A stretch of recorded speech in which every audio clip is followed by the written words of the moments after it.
Shalom, family. Thank you for tuning in to Sectarian Wisdom again. I'm your man, Elijah. And as usual, I am a wise, wealthy, rich God loved by the Most High Creator. Let's get it, family. Let's go. All right, family. Once again, look at the screen. We're going to be reading out the Kolbrin Bible. This is going to be part 2. Last time we went through chapters 1 and 2. Now we're going to go back to, we're going to be continuing with chapter 3. As usual, like I said, I put the PDF in the description box. If you want to follow along, go ahead. Without further ado, go ahead and jump right back in it. Chapter 3, the destruction and recreation. It is known, and the story comes down. Okay, it is known, and the story comes down from ancient times, that there was not one creation but two, a creation and a recreation. It is a fact known to the wise that the earth was utterly destroyed once, then reborn on a second wheel of creation. At the time of the great destruction of earth, God caused a dragon from out of heaven to come and encompass her about.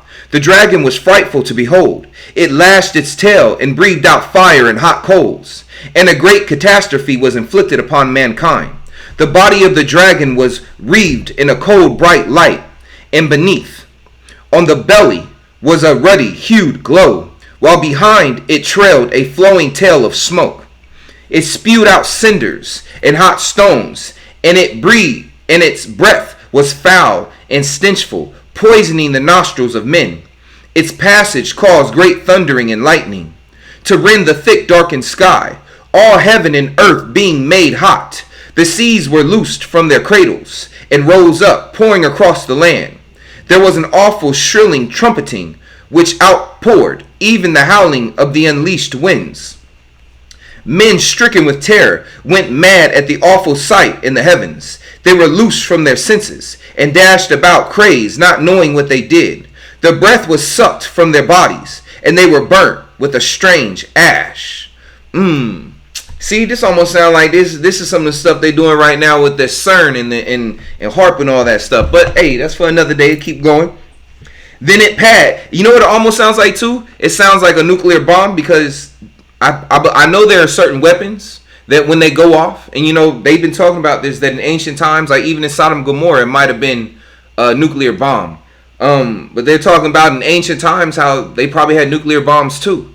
And one effect I know of nuclear bombs, or even certain weapons, I forget which one they're called, but when they explode, they literally suck the air out of your lungs. They suck all the air from all around for however long the affected area of the explosion is. So I don't know, that's just a thought. Then it passed, leaving earth enwrapped within a dark and glowing mantle, which was ruddily lit up inside. The bowels of the earth were torn open in great writhing upheavals, and a howling whirlwind rent the mountains apart. The wrath of the sky monster was loosed in the heavens. It lashed about in flaming fury, roaring like 1,000 thunders. It poured down fiery destruction amid a welter of thick black blood. So awesome was the fearfully aspected thing, that the memory mercifully departed from man. His thoughts were smothered under a cloud of forgetfulness. You forget when you put this flesh on. The earth vomited forth great guts of foul breath from awful mouths, opening up in the midst of the land. The evil breath bit at the throat before it drove men mad and killed them. Those who did not die in this manner were smothered under a cloud of red dust and ashes, or were swallowed by the yawning mouths of earth, or crushed beneath crashing rocks. The first sky monster was joined by another, which swallowed the tail of the one going before, but the two could not be seen at once. The sky monsters reigned enraged. The sky monsters reigned enraged above the earth, doing battle to possess it. But the many-bladed sword of God cut them in pieces, and their falling bodies enlarged the land and the sea. In this manner, the first earth was destroyed by calamity descending from out of the sky. You know what I was just thinking about when I was reading that? The Urkel is the two dragons are representing time. And as I've said this before, no, I've said this, but I think I heard it from somewhere else. No. You know what? Let me not say I made it up, but I'm the first person to hear this said, because I said it as I was doing some studying one day. The past is chasing the future. Time is circular. There's no beginning and there's no end. So the future is always chasing the past, but the present is always getting in the way. That's like a saying that I said that explains time, because time is circular. And these dragons, I believe, are representing time. And I did another video, if you go back and watch it, where it's my belief that if you look at the flat earth theory and you see the ice wall is a circle. But I believe that ice wall is, what do I call it? I believe that we're in a spell. We're in a time capsule. And these dragons are representation of the time capsule that Earth was put in. You know, and just go to my Kolbrin. Go to my other video. It's called Time Capsule. I'll explain it some more, my thoughts, my theory on this, but this kind of just comes back to mind. But anyway, let me keep going. The earth vomited forth great gust of foul breath from awful mouths, opening up in the midst of the land. Hold on real quick, family.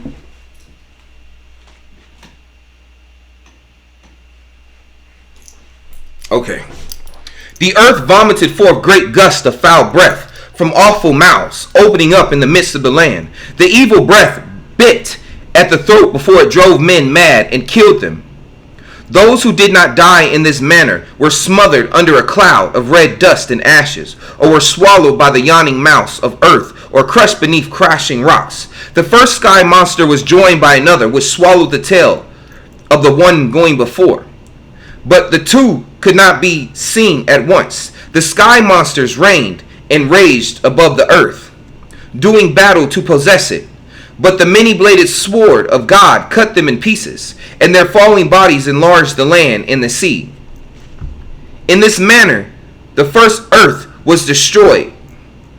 And the reason, and also another thing, and I know I stopped, why I said time is circular. And you can look this up in certain esoteric teaching and stuff. When time is circular, that means simultaneously the future, the present, and the past is happening at the same time. So when you read about these dragons and it says the one was biting the end of the other one, but you could not tell where one began and one where it ended, is basically what I explained. It's time is circular. You know, you can't, like I said, the future's always chasing the past, but the present's always getting away. Because if you look at it, if you look at this now in life, right? Look at most people. Whatever you want to do, most of the time we want to do what somebody did in the past. You know, we want to try to do what they did, but do greater. Most of the time people are talking about, I want to do something new. I want to reinvent the wheel. I want to go somewhere else. Most of the time people are looking back to be just like people of the past. Think about it. The future's always chasing the past, but the present's getting away. But the problem is with a lot of people have a lot of dreams and aspirations, but a lot of time, and I'm not gonna act like I'm better because I do this too, we get lazy and we get disheartened, and we're too busy looking at this moment. Like, for instance, let's say I want to be a rock star, right? And why do I want to be a rock star? Because I grew up, you know, maybe looking at bands like Bon Jovi or Sting or Guns N' Roses and things of that nature, or Linkin Park. All these bands, or whether rap singer or whatever. Let's say I want to be a musical artist, and but here's the thing, here's the problem. My mind is on the future, and I'm daydreaming about it. Oh, I want to be in the future, I want to be a rock star. You know, based off what I see in the past and seen all the glory and fame. But nonetheless, the problem is the now. I want to be a rock star, but my life right now shows me, or the world will tell me, man, you ain't nobody, you ain't this. The present is always getting in the way. Think about it, family. In this manner, the first earth was destroyed by calamity, descending from out of the skies. The vaults of heaven had opened to bring forth monsters more fearsome than any that ever haunted the uneasy dreams of men. Oh, and by the way, like I was saying, those two dragons that I feel like are a time, right? Like I said, if you look at a flat earth map, the ring, Antarctica, right? Could that not be the two the two monsters, and then think about this. Maybe the landmass, like I said, how do I put this? How I was thinking. Like for instance, in the Bible, when you read it, or certain other, in the Bible, Leviathan sounds like, sometimes Leviathan to me sounds like land. Like Leviathan is just a analogy for land. Or maybe Leviathan really was a monster at first, but the Creator killed it and smote it. Ooh, forgive me for that word. The Creator destroyed Leviathan, right? And then turned Leviathan into ground, into earth, where things are growing it. Because remember, even the earth itself is a living creature. So why not the wall around Antarctica could have been an actual beast that had laid dormant and destroyed for so long that it started to actually grow trees and plants. You know, remember, when you look at soil, a lot of soil and stuff is decayed beast. You know, or think about manure, things of that nature. The Most High just recycled the beast, recycled the dragons, and let their bodies become land masses. I don't know, just a thought. In this manner, the first earth was destroyed by the calamity descending from out of the skies. The vaults of heaven had opened to bring forth monsters more fearsome than any that ever haunted the uneasy dreams of men. Men and their dwelling places were gone. Only sky, boulders, and red earth remained where once they were. But amidst all the desolation, a few survived. For man is not easily destroyed. They crept out from caves and came down from the mountainsides. Their eyes were wild and their limbs trembled. Their bodies shook and their tongues lacked control. Their faces were twisted and the skin hung loose on their bones. They were as maddened wild beasts, driven into an enclosure before flames. They knew no law, being deprived of all the wisdom they once had, and those who had guided them were gone. You know what that kind of sound like when it said their skin was hanging from their bones? It almost sound like, you know, the effects of radiation, or, you know, after a nuclear explosion, your skin's peeling off. It's, you know, not looking too good. The earth only true altar of God, the earth, only true altar of God, had offered up a sacrifice of life and sorrow to atone for the sins of mankind. Man had not sinned indeed, but in the things he had failed to do.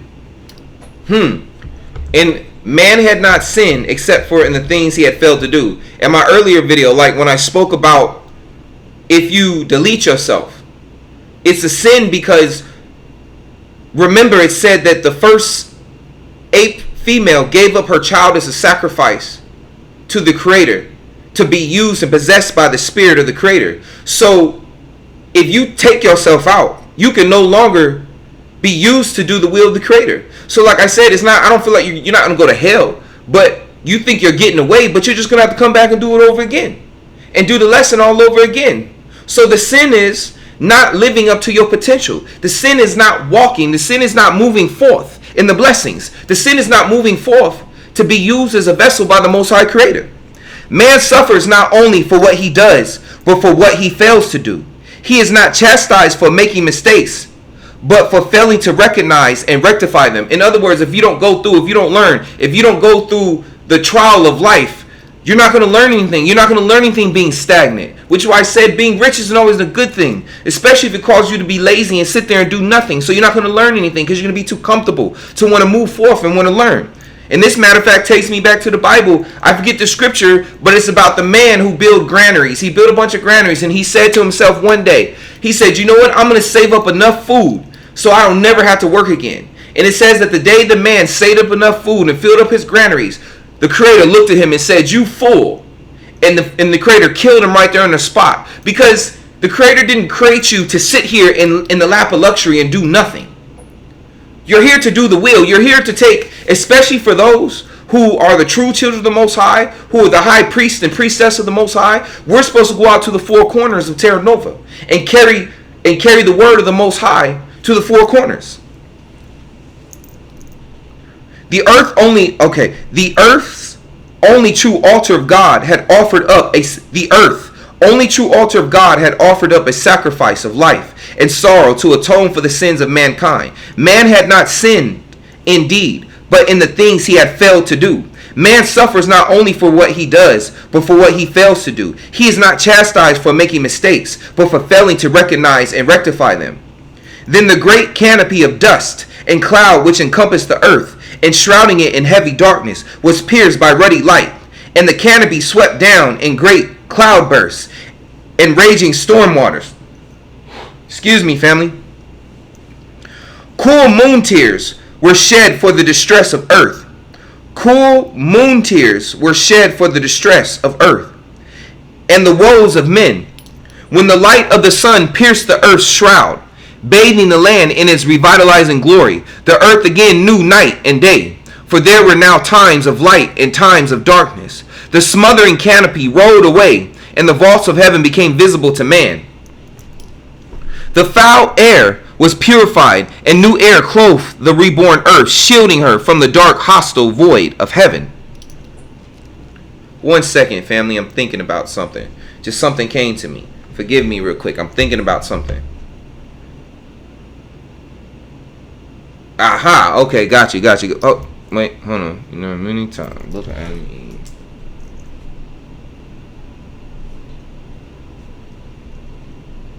Forgive me, family. Hold on.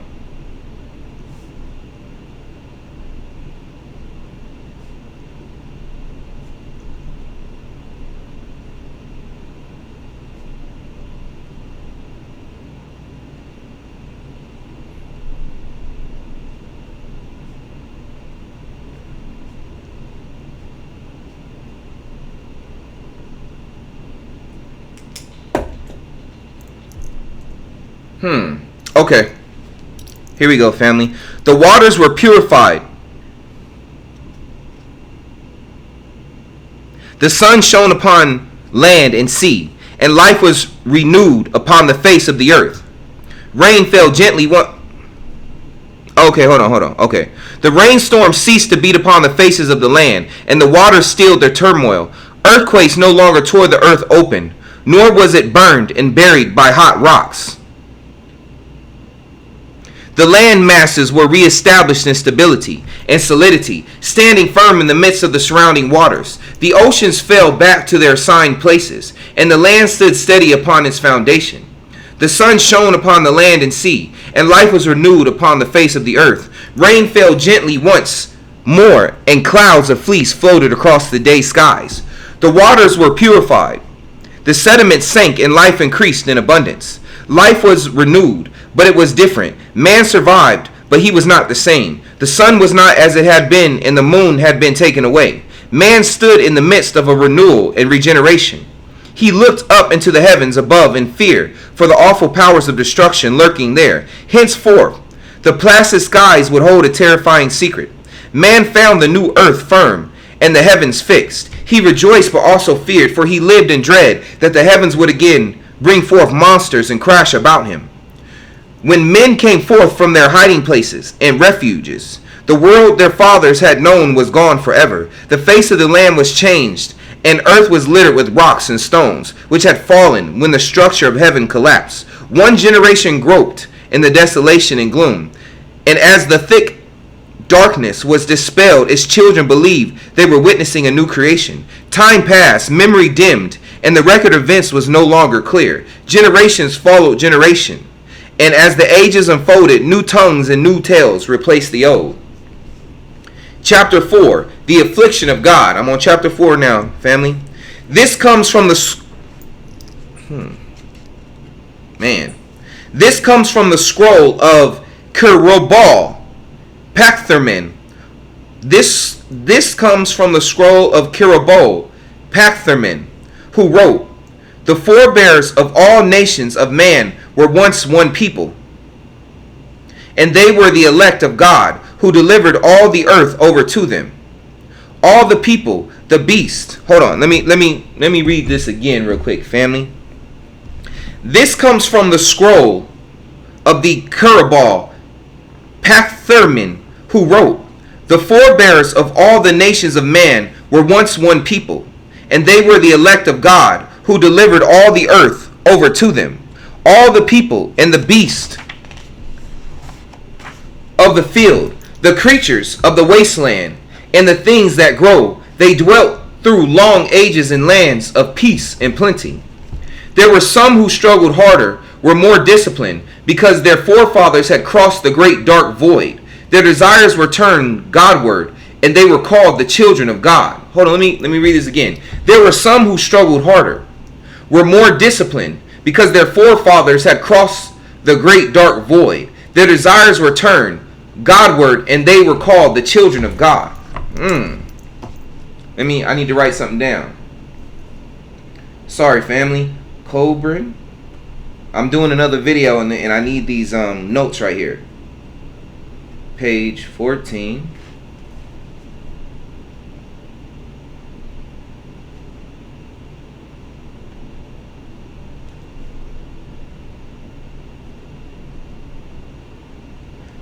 I apologize, family. Give me a second.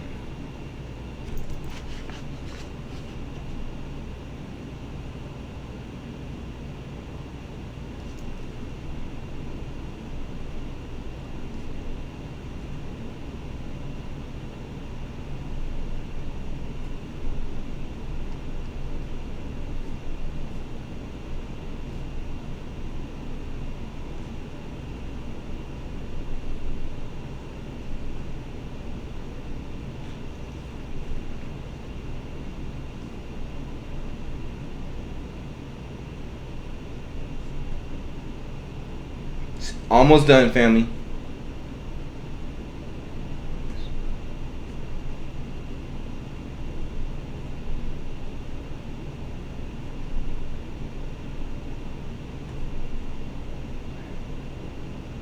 Okay. Here I go, family. Oh, make sure. One more thing.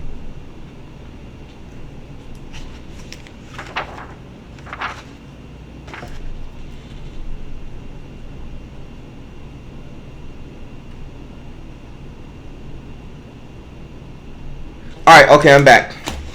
There were some who struggled harder, were more disciplined because their forefathers had crossed the great dark void. Their desires were turned Godward, and they were called the children of God. Their country was undulating. Their country was undulating and forested. It was fertile, having many rivers and marshes. There were great mountains to the east and to the west, and in the north was a vast stony plain. In the north was a vast stony plain. Can't wait till my map gets here. Then came the day when all things became still and apprehensive. For God caused a sign to appear in the heavens, so that men should know the earth would be afflicted. And the sign was a strange star. The star grew and waxed to a great brightness, and was awesome to behold. It put forth horns and sang, being unlike any other ever seen. So men seeing it said among themselves, surely this is God appearing in the heavens above us. The star was not God, though it was directed by his design, but the people had not the wisdom to understand. Then God manifested himself in the heavens. His voice was as the roll of thunders, and he was clothed with smoke and fire. He carried lightning in his hand, and his breath falling upon the earth brought forth brimstone and embers. That almost sounds like Zeus. But then people do say, if you do studying, they do say that Zeus is a representation of the Creator, or of so-called Jesus or Yahusha. His eyes was a black void. Then God manifested himself in the heavens. His voice was as the roll of thunder, and he was clothed with smoke and fire. He carried lightning in his hand, and his breath falling upon the earth brought forth brimstone and embers. His eye was a black void, and his mouth an abyss containing the winds of destruction. He encircled the whole of the heavens, bearing upon his back a black robe adorned with stars. Or this also sounds like what's the god from ancient? I think it's ancient Greek mythology. What is his name? Where he had, it's a god who had many sons, right? He had many children, but he ended up eating his own children. I forget the name. What movie that is? Kronos. I think it's Kronos. Yeah, Kronos. Or I think Kronos is represented by another planet. I forget which planet is represented by Kronos. But this almost reminds me of Kronos too. And why I say that is because I'm trying to remember the movie. Which movie was it? Where, I believe it was Gods of Egypt, where they were trying to free Kronos to kill. Dang, there go that word. Kronos to eat. Kronos was going to come back, and he was going to basically, he was going to eat it. Was it Gods of Egypt? It was one of those movies that came out. It was, I believe it was Gods of Egypt. It was Gods of Egypt, or it was the movie with the guy from the last Terminator. No, not the last Terminator movie. What's his name? The Australian guy who played in the Terminator movie, where it was set in the future, and he ended up being a robot. He thought he was human because in the beginning of the movie he was a prisoner, and he got the death penalty, and he woke up in the future and didn't realize he was a robot and thought he was a real human. That guy, there was a movie, I forget. Oh, Titans. I think it's Clash of the Titans. It's either Gods of Egypt or Clash of the Titans, where Kronos was in. Then God manifested himself in the heavens. His voice, no. Yeah, let me do that. Then God manifested himself in the heavens. His voice was as the roll of thunders, and he was clothed with smoke and fire. He carried lightning in his hand, and his breath falling upon the earth brought forth brimstone and embers. His eye was a black void, and his mouth an abyss containing the winds of destruction. He encircled the whole of the heavens, bearing upon his back a black robe adorned with stars. Such was the likeness and manifestation of God in those days. Awesome was his countenance, terrible his voice of wrath. The sun and moon hid themselves in fear, and there was a heavy darkness over the face of the earth. You know, this also sounds like Genesis 2. Exodus. It also sounds like Exodus when the Israelites went to Mount Sinai, and the Most High came down upon the mountain in smoke and lightning and things of that nature. So it also sounds like that too. I wonder where certain things in the Bible came from. I wonder. God passed through the spaces of the heavens above with a mighty roar and a loud trumpeting. Then came the grim dead silence and black red lit twilight of doom. Great fires and smokes. Great fire and smoke rose up from the ground, and men gasped for air. The land was rent asunder and swept clean by a mighty deluge of waters. A hole opened up in the middle of the land. The waters entered, and it sank beneath the seas. Ooh, you know what that sounds like to me? That sounds like Atlantis. It sounds like Atlantis and Lemuria. And it talks, as a matter of fact, I've done some research where it says that Atlantis and Lemuria. Remember earlier where I said that it sounded like almost like nuclear weapon too, taking the fire out of their lungs. Well, it said that Atlantis and Lemuria got into a war to where they had their own nuclear weapons, and they actually ended up destroying the environment so much that the Creator caused their lands to sink because of their sin. So that's just throw something in there. The mountains of the east and west were split apart and stood up in the midst of the waters, which raged about. The northland tilted and turned over on its side. Then again, the northland is Atlantis. Lemuria would have been in the south. Then again, the tumult and clamor ceased, and all was silent. In the quiet stillness, madness broke out among men. Frenzy and shouting filled the air. They fell upon one another in senseless, wanton bloodshed. Neither did they spare women. Excuse me, family.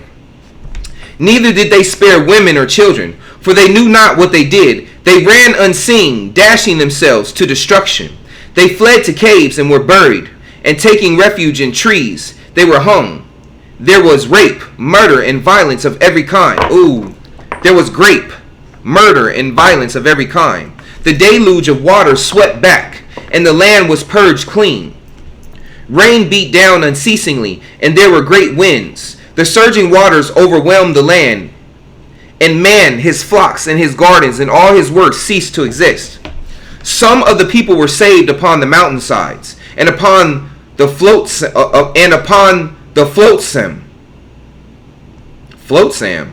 Some of the people were saved upon the mountainsides, and upon the flotsam, but they were scattered far apart above the face of the earth. I wonder if that's the ark or some sort of boats that they created. They fought for survival in the lands of uncouth people. Amid coldness, they survived in caves and sheltered places.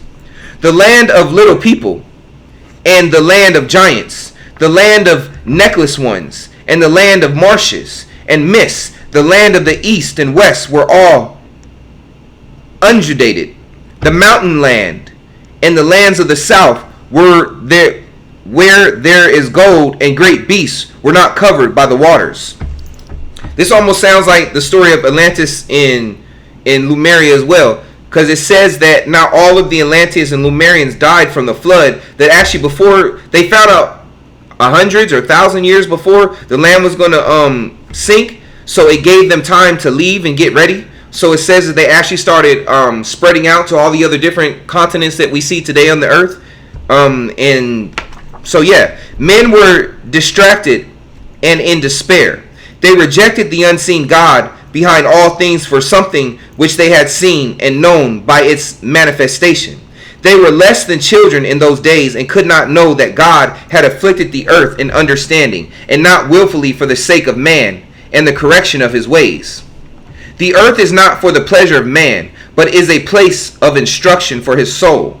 A man more readily feels, the earth is not for the pleasure of man. Remember what I said, don't be lazy sitting around. We're here for a test. We're not going to learn unless we move around. The earth is not for the pleasure of man, but is a place of instruction for his soul. A man more readily feels the stirring of his spirit in the face of disaster than in the lap of luxury. The tuition of the soul is a long and arduous course of instruction and training. God is good, and from good evil cannot come. He is perfect, and perfection cannot produce imperfection. Only the limited understanding of man sees imperfection in that which is perfect for its purpose. This grievous affliction of man was another of his greatest tests. He failed, and in so doing followed the paths of unnatural gods of his making. Man makes gods by naming them, but where in this is the benefit to him? Evil comes into the midst of mankind, spawned by the fears and ignorance of men. An evil man becomes an evil spirit, and whatever evil there is on earth comes either from the evil of spirits or the evil of men. I'm gonna stop there, family, but I wanna mention two things. Man makes gods by naming them, but where in this is the benefit of him? In other words, man, I've said this before, family. All these titles, we've gone so far with titles.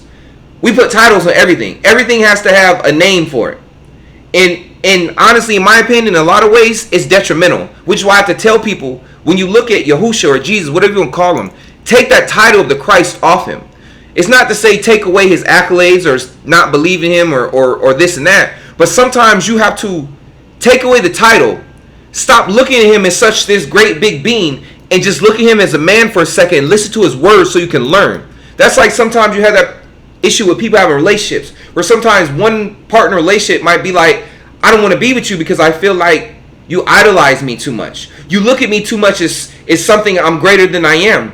And then they're like, but I'm afraid that one day you'll wake up and realize that I'm not as great as you think I am, and then you're going to leave. So then they end up breaking up because the person's like, look, you're too delusional about me. You think I'm perfect when I know I'm not. So that's one thing I say about these titles and what titles do. And another thing it says that evil comes in the midst of mankind, spawned by the fears and ignorance of men. An evil man becomes an evil spirit, and whatever evil there is on earth comes either from the evil of spirits or the evil of men.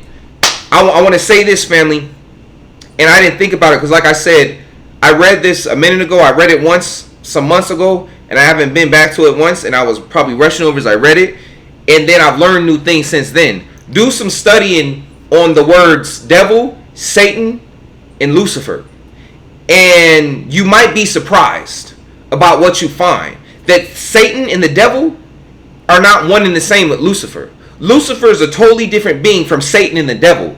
Matter of fact, I think even the Buddhists speak about this, where they talk about Satan and the devil, and I'm not going to give them credit because it was before them, but they explain it too, I believe very well, that Satan and devil are actually a representation for your ego, or another word for an enemy. So like, for instance, someone who wants to hurt you can be the devil because they're your enemy, they're adversary, or Satan, enemy, adversary. That's another name, a meaning of Satan and devil, adversary, enemy, or ego. So just like it said, an evil man becomes an evil spirit, and whatever evil there is on earth comes either from the evil of spirits or the evil of men. In other words, not from the Most High. It comes from us. Like I always tell people all the time, when you hear people who have an issue with God, it's funny. They always come forth and blame, well, how I know God is real? Christianity, this and that. No, Christian. There you go. There's a point. They blame Christianity, not God. God had nothing to do with that. That's just man's words or titles they use.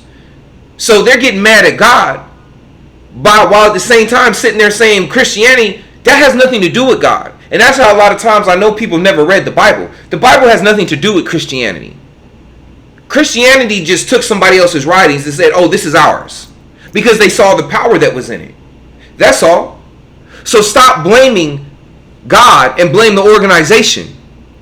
God isn't the problem. The creator isn't the problem. It's the organization, the people running it, that is the problem. The Satans and the devils within these organizations. And not just in Christianity, but also in Islam, and also in Buddhism, and any other religion out there that's run by people. There's always going to be devils and Satans in them. That's just how it is. When people get power, they get corrupt, and they can't handle themselves. Anyway, family, I'm gonna stop there at chapter 5, and the next video is gonna be chapter 5. As usual, family, thank you for coming to Sectarian Wisdom again. I'm your man Elijah, and I am a wise, wealthy, rich God, loved by the Most High Creator. Let's go, family. We did it. Oh, take it too long.